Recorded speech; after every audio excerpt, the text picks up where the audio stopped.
Antes de entrar a las marcas del discípulo, quiero contarte una historia que escuché de un predicador con respecto a esto, porque yo estoy diciendo una verdad que es real. Si a ti no te pesa pecar, preocúpate. Si a ti te da igual acostarte con quien sea, preocúpate porque no has nacido de Dios. Vienes a la iglesia como hobby, pero no eres un nuevo creyente. ¿Están aquí? No me digas eso, vayan. Te lo digo con amor. Si no te pesa pecar, arrepiéntete. Este es el día de salvación, dice la Escritura. Este es el día que Dios ha regalado para ser salvos. Pero te tengo que ser bien honesto. Cuando tú entras a un proceso de regeneración, el pecado no se vuelve nuestro amigo, se vuelve nuestro enemigo. Peleamos para vencerlo, aunque a veces nos vence. ¿Sí? Peleamos para vencerlo, aunque a veces nos vence, pero ya hay una oposición de nosotros hacia él. Antes cedíamos al pecado, antes éramos presas del pecado, incluso decíamos que lo que hacíamos estaba bien. ¿Te das cuenta? Decíamos, no tiene nada de malo. Pero hoy entendemos y sabemos que hay ciertas cosas que hacemos que lastiman y ofenden a Dios. Y luchamos para no caer en ellas. Sin embargo, a veces nos vencen. Y esta historia es la siguiente. Llegó alguien y le preguntó, pastor, ¿yo soy salvo? Y el pastor le dijo, sí, ¿no? Dice, es que no, estoy luchando, estoy con los pensamientos de lujuria, estoy con la pornografía, me cuesta trabajo. Y le dice el pastor, ok, ¿conoces alguna discoteca aquí donde haya fiesta loca? Dice, claro. Ok, vete, métete con 5 mujeres hoy, mañana con otras 5, acuéstate, drógate, tómate todo lo que quieras. Haz todo lo que se te venga a la mente. Y este joven dijo, ¿cómo cree, pastor? No puedo. Y le dice, entonces has nacido de nuevo. Has nacido de nuevo. ¿Por qué? Porque aunque te sigues equivocando, tu reacción ante el pecado ya no es la misma. ¿A cuántos nos duele pecar? Qué doloroso. Y a veces no es en el acto. A veces es después cuando ya nos vamos y yo, sí, la regué. Perdóname, Señor. Vamos en el metro y dice, Señor, perdóname. No le vuelvo a contestar así al jefe. Oye, si a ti te preocupa pecar, has nacido de nuevo. Eres una nueva criatura. Las cosas viejas pasaron, he aquí todas son hechas nuevas. Hace 15 días venía alguien de aquí de la iglesia, llegó conmigo y me dijo, quiero hablar con el padre. Tráigame hostia, les dije. Y me dijo, pastor, tengo un problema. Me comentó su problema llorando y me dijo, no sé qué hacer. Yo quiero dejar esto, pero no puedo. Y le dije, bienvenido, eres un hijo de Dios. Porque si tú no te pesara pecar, sigues viviendo bajo las garras de Satanás. Pero como te pesa pecar, bienvenido, eres hijo de Dios. Y lo primero que tienes que entender antes de todo, que eres hijo de Dios.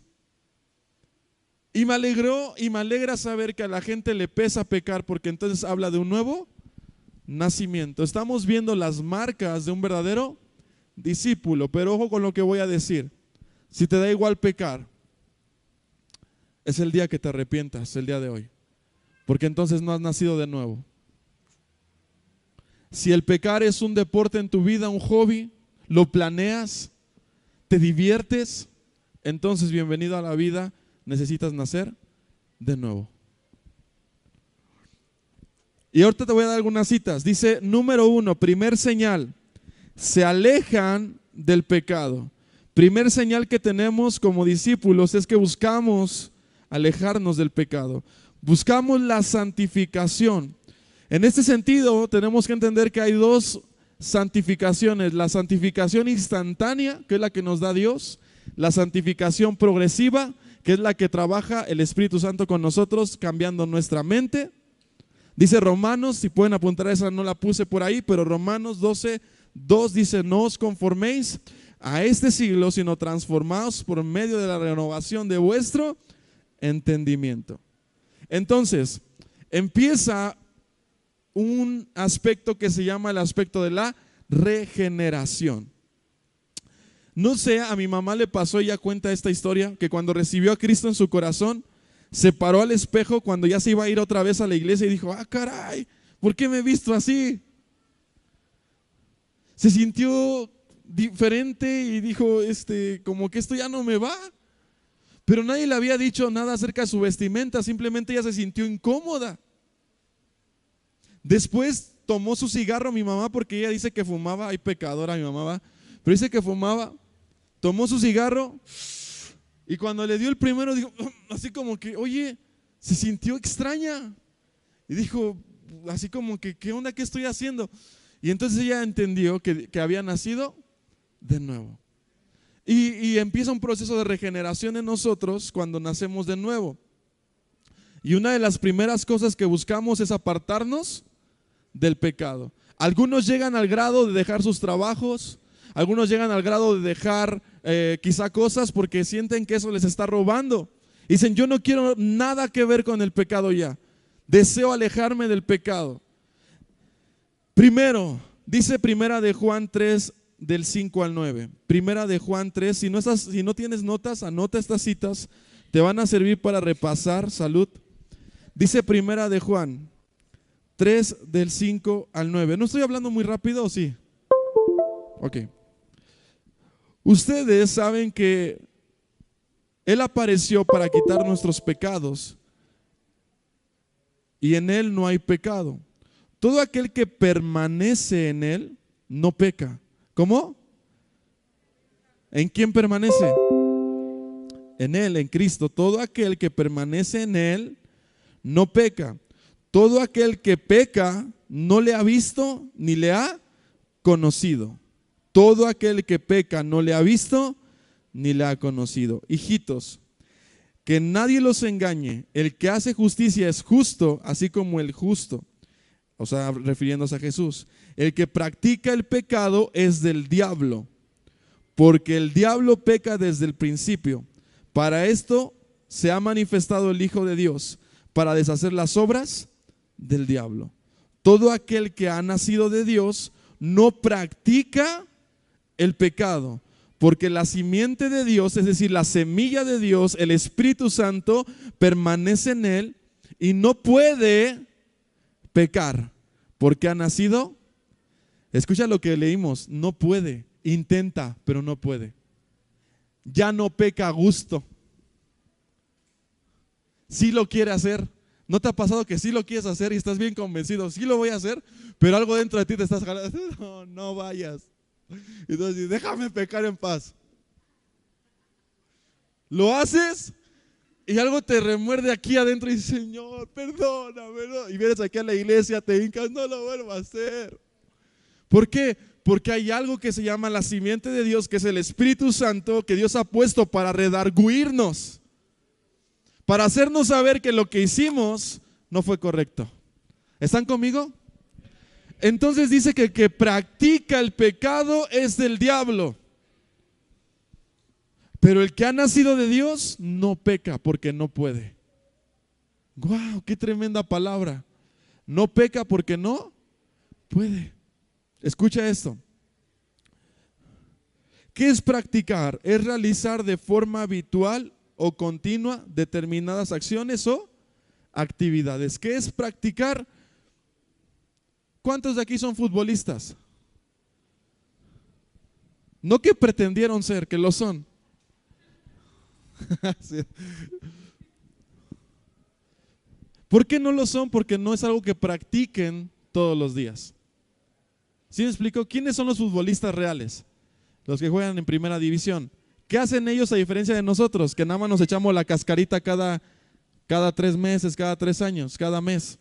Ellos practican todos los días de manera habitual, a ciertas horas, tienen ciertas rutinas y eso los hace ser futbolistas. ¿Sí me explico? Tú y yo nada más somos alguien que le gusta el fútbol y en ocasiones jugamos, pero no somos futbolistas. Lo mismo pasa con el pecado. Quizá de vez en cuando te equivocas, pero eso no te hace un pecador. ¿Estás conmigo? ¿Cuál es el pecador? El que lo practica deliberadamente como un deporte, sin importarle nada. ¿A quién dañe? Si se daña a sí mismo, no le interesa. Entonces él no ha nacido de nuevo. Dice la Biblia que el que ha nacido de Dios ni siquiera puede pecar. ¿Te regresaron más de cambio?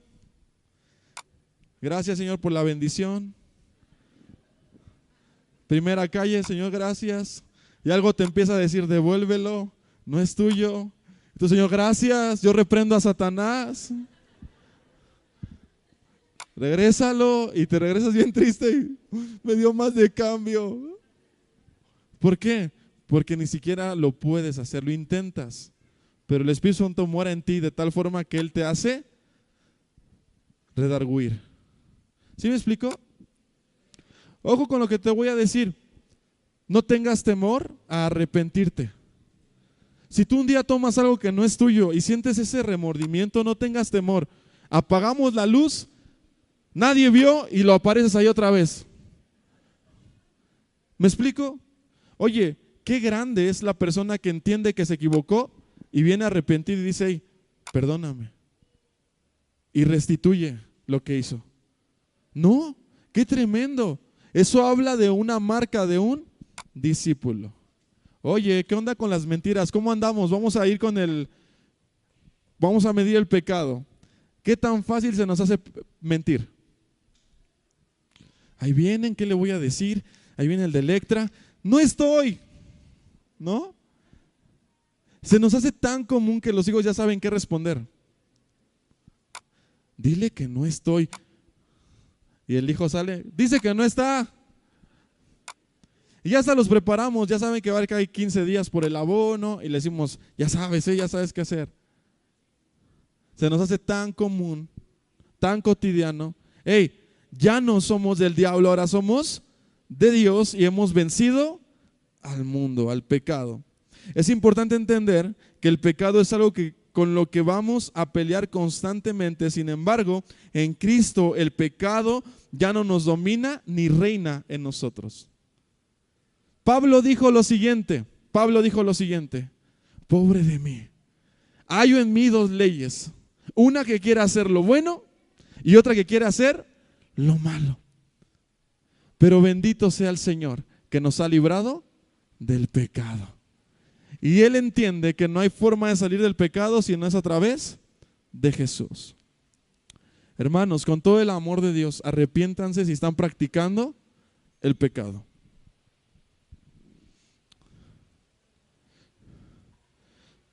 Número 2, señal número 2, cosa que nos debe distinguir del resto. Nuestro mayor ejemplo siempre es Jesús. Nuestro mayor ejemplo es Jesús. Primera de Corintios 11:1 dice, para un discípulo la obediencia es un fruto y un medio que produce gozo. Para el discípulo la obediencia es un fruto y un medio que produce gozo. Dice Corintios 11:1, imítenme a mí, así como yo imito a Cristo, dice Pablo. Efesios 5:1, por tanto, imiten a Dios como hijos amados. Efesios 5:1 dice, por tanto, imiten a Dios como hijos amados. Un discípulo es un aprendiz, es lo que mencionaba hace rato. Y nosotros debemos tomar como mayor ejemplo a Jesús. Está bien que queramos ser como tal predicador, como tal pastor, eso es válido hasta cierto punto, pero por encima necesitas ser como Jesús. Necesitas anhelar parecerte a Jesús. Entre más pequeño es tu meta, más pequeños son tus resultados. Debemos aspirar ser como Cristo. Entre más pequeñas son tus expectativas son más pequeños tus resultados. Hay un dicho que si tú quieres cruzar el lago, no le tires a la orilla, tírale a la luna. ¿Como quién quieres ser? ¿Como Pablo o como Cristo? Yo quiero ser como Cristo, quiero amar como Cristo, quiero obedecer como Cristo. Debemos imitar a Cristo en amor, debemos imitar a Cristo en obediencia y debemos imitar a Cristo en servicio. Dice la Escritura con respecto a esto, Jesús dijo de sí mismo: yo no digo lo que yo quiero decir, sino lo que mi Padre me mandó a decir. No hago lo que yo quiero, sino lo que mi Padre me envió a hacer. La Escritura dice también que Él no vino para ser servido, sino para servir. Y dice la Biblia: no hay mayor amor que este, que uno dé la vida por sus amigos. Y Jesús nos pone 3 ejemplos: en servicio, en amor y en obediencia. Debemos aprender de Jesús en servicio, en amor y en obediencia. Llegas a casa, todos están haciendo el quehacer, lo checas y te vas a la tienda corriendo otros 30 minutos para no hacer nada. No, ya llego cuando acaben, porque ya vengo recansado del trabajo, ya no quiero hacer nada. Oye, Dios te llamó ¿a qué? Servir. ¿Cuántas mamás lavan todos los trastes todavía? Levánteme su mano. Voy a regañar a sus esposos. Bien, sin pena, hermanas, quemen a sus esposos. Reto para toda la familia que sus mamás siguen lavando todos los trastes. Cada quien lave su plato. Cada quien lave su plato. ¿Comiste en él? Lávalo. Mujeres, qué rico van a sentir, ¿verdad? Tarea: entre todos recojan la mesa. Ya, vieja, ya acabé. Todavía hasta quieren que le hagan la silla hacia atrás al vato. Y todavía quieren que hasta aire le echen. Es que vengo bien cansado. Sí, Cristo dio la vida. Cristo sirvió hasta la muerte. No espera menos de ti. Y no espera menos de mí. Él espera que vivamos para servir. Oye, mujeres, ¿qué tal les caería que en vez de ustedes hacerle el masaje al esposo, el esposo se los haga a ustedes? Amén, aleluya, gloria a Dios. ¿Nadie dijo amén? Qué bueno. Mujeres, manifiéstense, por Dios santo. Hombres, escúchame lo que les voy a decir. La obediencia trae frutos. De mí se acuerdan si empiezan a hacer estas cosas. La obediencia trae frutos.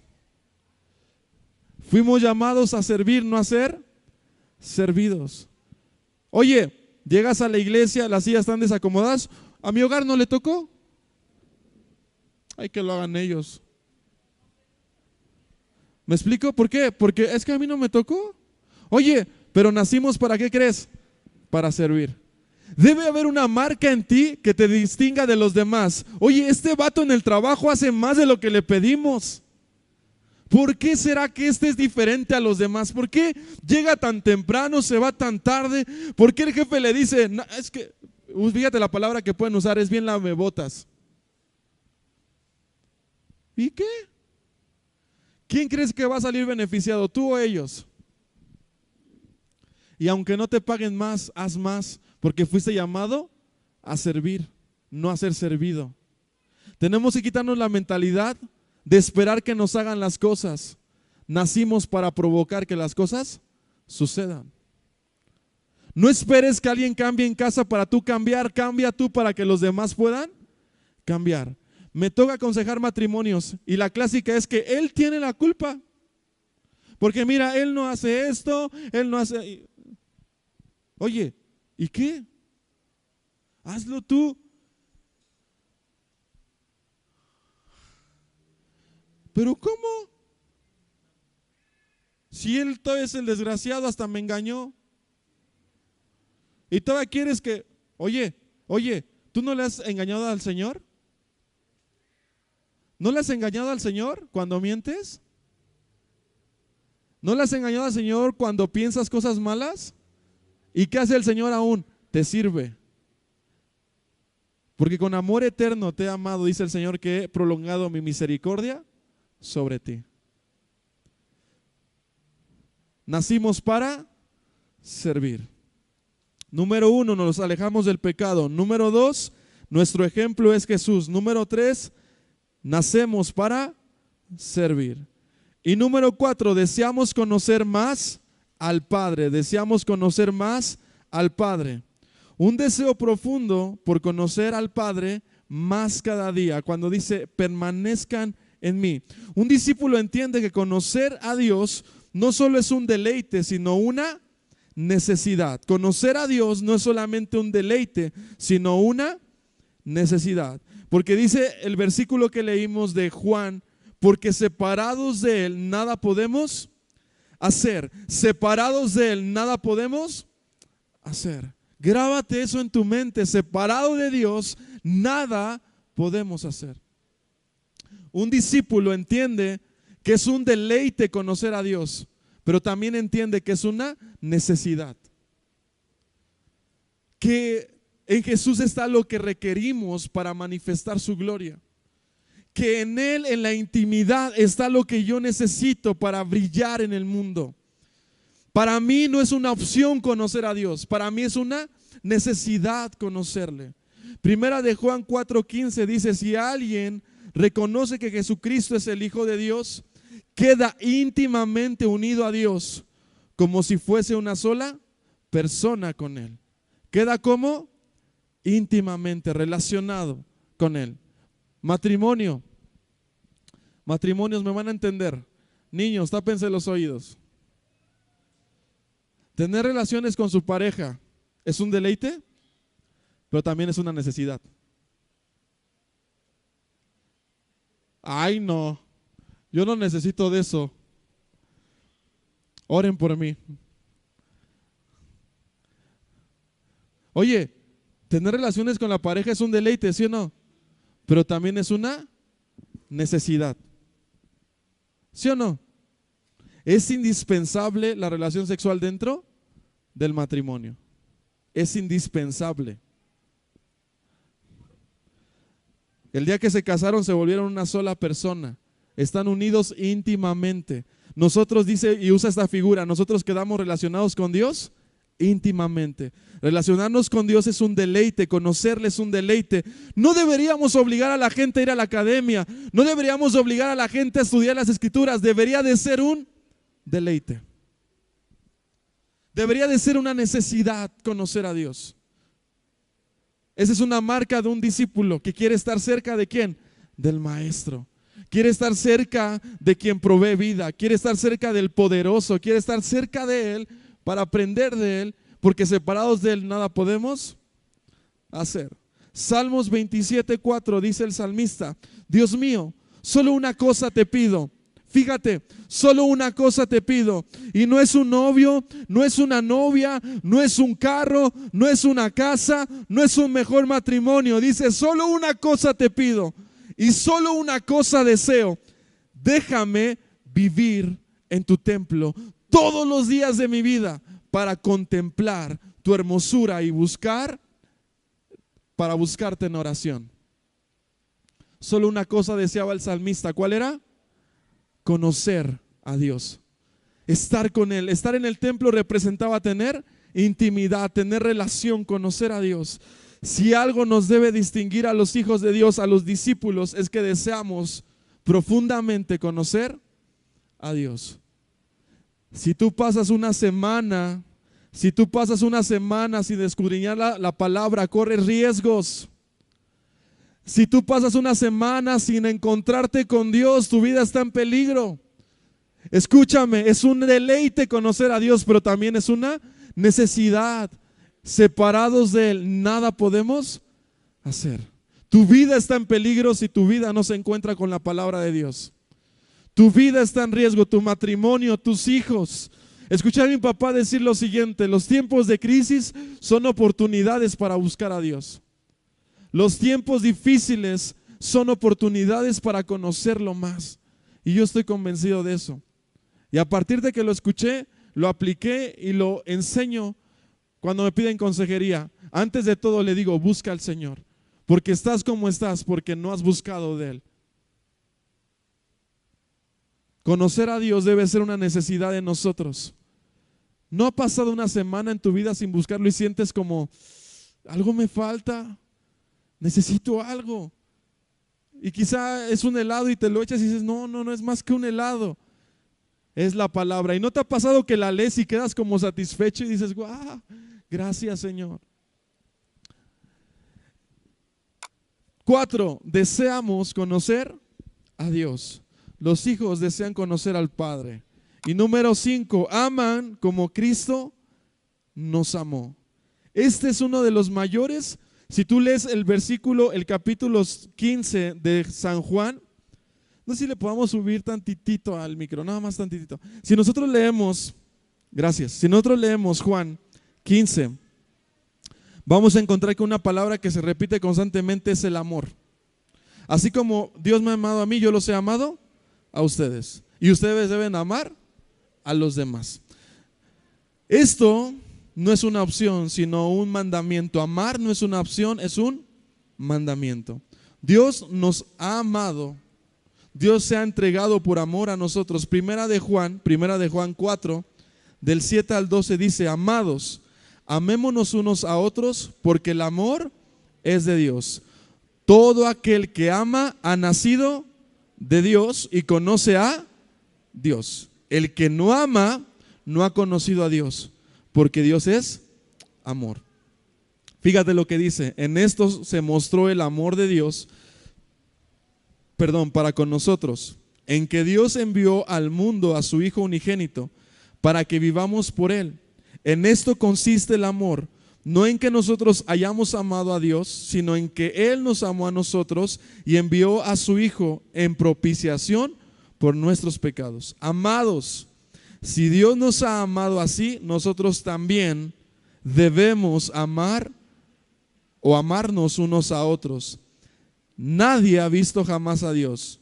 Si nos amamos unos a otros, Dios permanece en nosotros y su amor se perfecciona en nosotros. Otra marca del discípulo es que ama como Cristo amó. Estoy aconsejando y le digo, perdónalo. ¿Pero por qué lo voy a perdonar? Recuerda, ama como Cristo te amo a ti. ¿Cuántas veces Dios te ha perdonado a ti? ¿Y cuántas veces más crees que lo haga? ¿Cuántas veces merece el otro que yo lo perdone?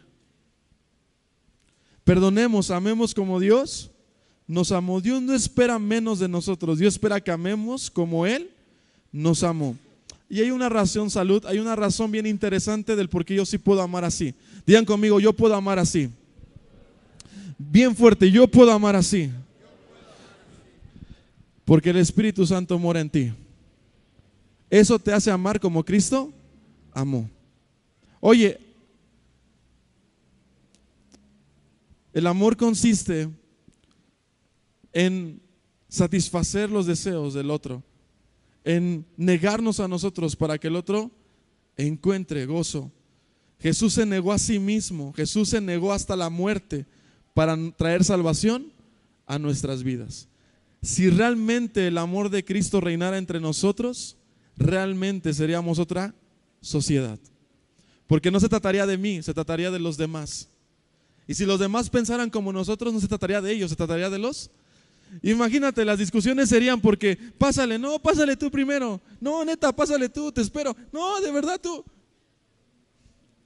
¿Sí me explico? No a ver quién va, le avientan el carro, no. Yo paso primero porque soy hijo de Dios. No, y cosas por el estilo, no, el amor.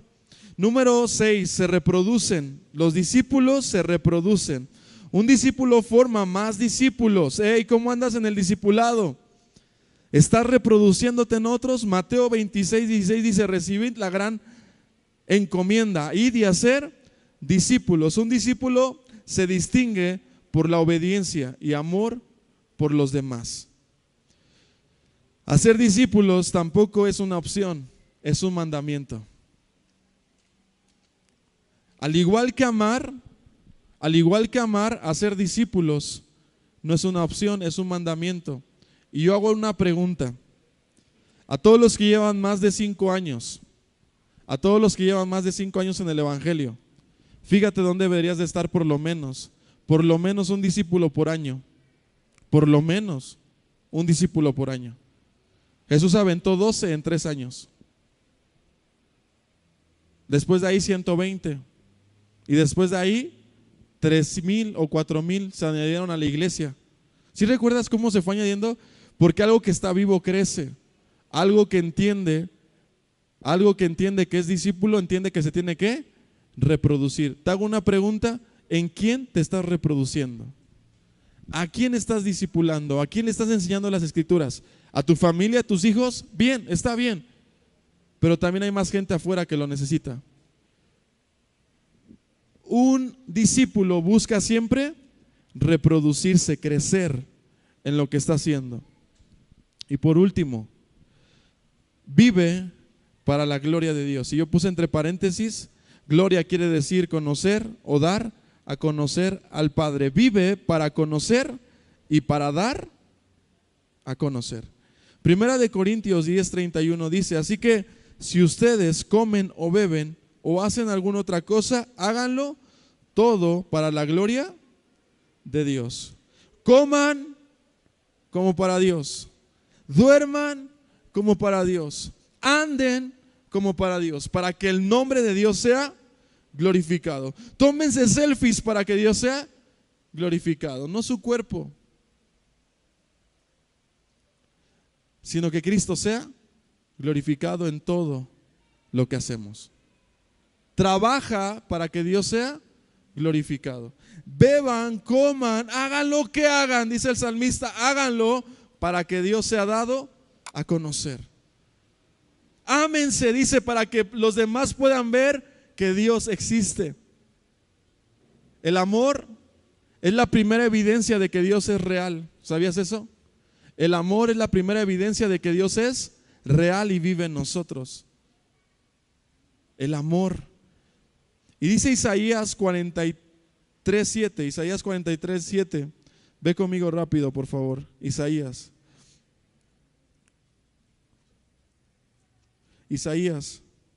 43:7. Dice lo siguiente: todos los llamados de mi nombre, para gloria mía, los he creado, los formé y los hice. ¿Para qué? Para gloria mía los he creado, los formé y los hice. Dice que Dios nos creó para su gloria.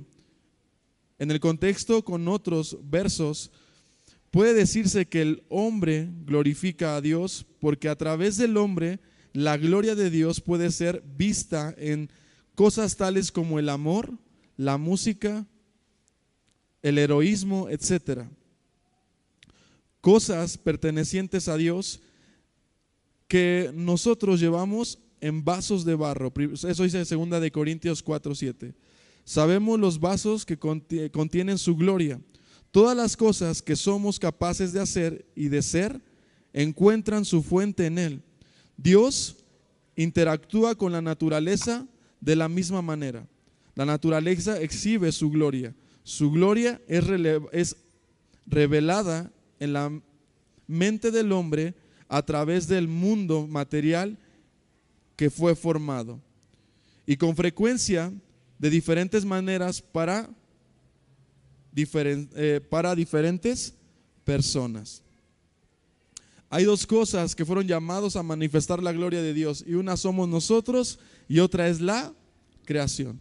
Cuando tú y yo salimos de vacaciones, por muy cerca que salgamos, si salimos de la ciudad, si volteamos a ver cómo nosotros estamos formados, cómo nuestros ojos están formados, cómo nuestras manos están formadas, cómo funcionamos, no podemos negar la existencia de Dios. Cuando tú te miras y dices, wow, o sea, cómo trabajan mis ojos. Cuando salgo fuera de la zona de la ciudad y vemos las montañas, es imposible negar que Dios es real. La naturaleza manifiesta la gloria de Dios, pero también el humano, a través del amor, a través de la música, a través del arte, a través de los dones, fuimos llamados a glorificar el nombre de Dios. La palabra dice que ese es nuestro mayor llamado, glorificar el nombre de Dios. Señales que tenemos. Número 1, ya como repaso, ya para irnos. ¿Cuál? Se alejan del pecado. Número 2, nuestro mayor ejemplo siempre es Jesús. Número 3, deseamos conocer al Padre. Número 4, aman como Cristo ama. Número 6 o 7, no sé, se reproducen. Número, quién sabe qué, vive para glorificar a Dios.